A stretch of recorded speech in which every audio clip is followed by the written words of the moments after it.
अस्सलाम वालेकुम भाई। कौन है मुदस्सर? ये चाचो है। और यू भतीजो है। ये दोनों कौन है? चाचा भतीजा। दे लो भाई चाचा भतीजा। थोड़े चाचा भंगड़ो तो पा हाथन थले कर। हकीकत में ये चाचा भतीजा हाँ या मैं शक ना है, फेक वीडियो ना है, कोई दो नंबर बात ना है। हमारा गांव में आके पूछ लो भी तो ये सब यहाँ के चाचा छोटा और भतीजा बड़ा। तो ये जनाब ये भतीजो है, ये चाचा है, और ये मेरा पोतो है, और ये हमारा भतीजो है। तो ये अपना ही बालक है हमारा, ये पोतो और यू भतीजो।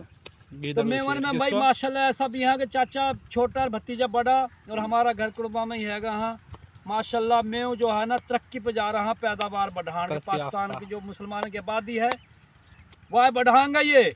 और इंडिया में भी मैं जो हाँ पूरी आबादी बढ़ा रहा हूँ। हिंदू परेशान हाँ कि यार हिंदू के दो बाड़ा कर, मैं उनके बारे वे नु कह रहा कि क्या दिन की पैदावार इतनी हो जाएगी कि सारा वोट नहीं है, जब इनका वोट बढ़ेगा तो इनको जो हुक्मरान हो जाएगा। उनकी सिर्फ पीड़ बनी पड़ी है चीज़ कि जो मेवन का बाड़ा कितना ज़्यादा क्यों हाँ।